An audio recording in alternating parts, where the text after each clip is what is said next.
This story takes place out of Flint, Michigan. Two of the four gang members charged with taking turns raping and tattooing a 13-year-old girl as part of initiation pleaded guilty Thursday in Genesee Circuit Court.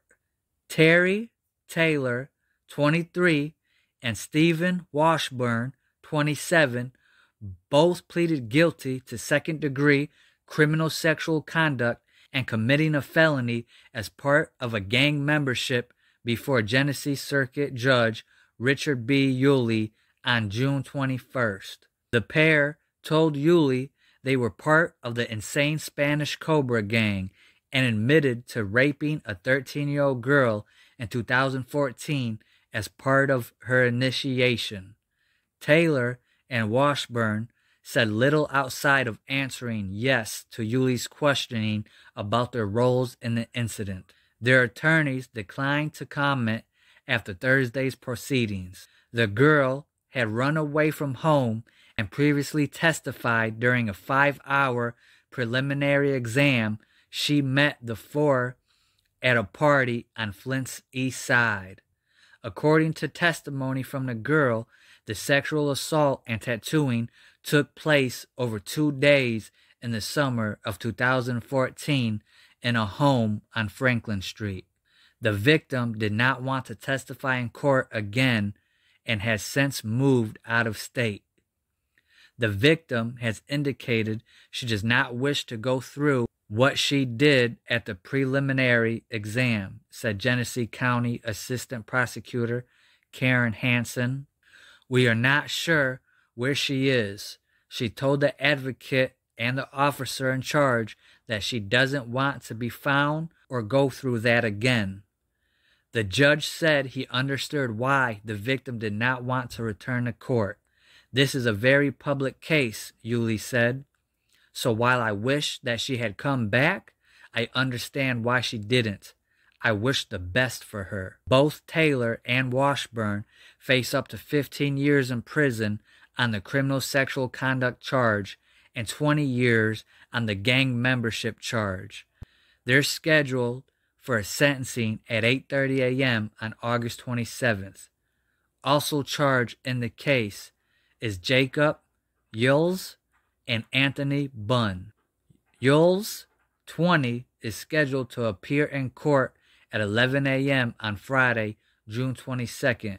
Bunn previously pleaded guilty to third-degree criminal sexual conduct and committing a felony as part of gang membership, according to his attorney, Michael Ewin. The plea agreement calls for Bunn to be on probation and tether, register as a sex offender, and provide truthful testimony against his co-defendants, according to court records.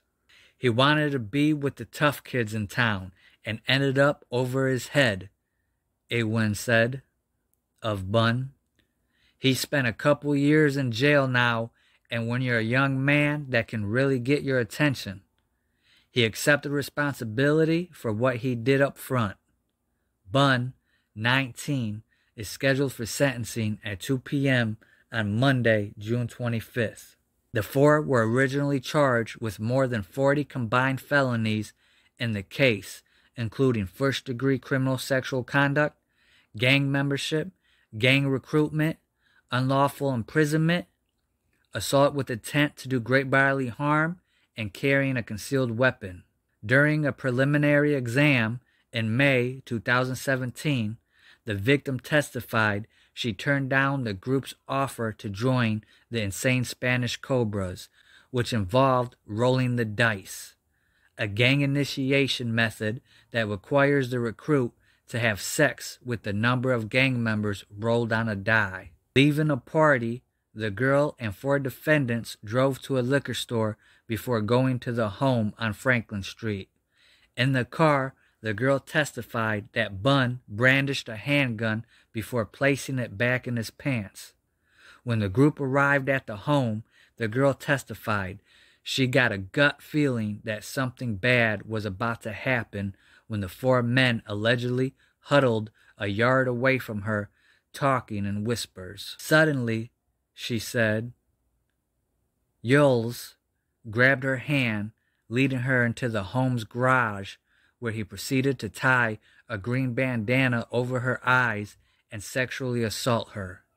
As Yules left the garage, Bun entered, telling her, "You're not done yet," before stuffing his handgun under a couch cushion in the garage, she testified. With a green bandana covering his nose and mouth, Bun then proceeded to sexually assault her, she said. Taylor was next, then Washburn. One by one and wearing bandana mask, the four assaulted the girl, she testified. I did not say yes, and I was too scared to say no, she said in court. I got the feeling there was no saying no. The next day, the four took the girl to Yules' bedroom, where they began to tattoo her hips on the left, a gang name she said they assigned to her, and on the right, the beginning of the 3-point diamond, a Cobra insignia. On her back, she said they drew 2 more large gang-related tattoos. Man, this brings tears to my eyes. It's another one of them articles that I heard about back when it happened. It's crazy. They say this girl was a runaway. So all my youths out there, girls and boys, you in the streets, you gotta be careful who you trust. Don't trust just nobody. Don't trust nobody that you just meet at a party. When alcohol's involved and you're dealing with, these gang members and they're older, you could find yourself in a situation that you never meant to put yourself in. It's really disheartening that these gang members would do this to this little girl. My personal experience, most gang members I know wouldn't even entertain stuff like this. But hit that like button. Throw your thoughts and comments in the comment section. All your opinions. Hit that subscribe button. And I'll catch you on the next one. Much love, peace, blessings, much gratitude.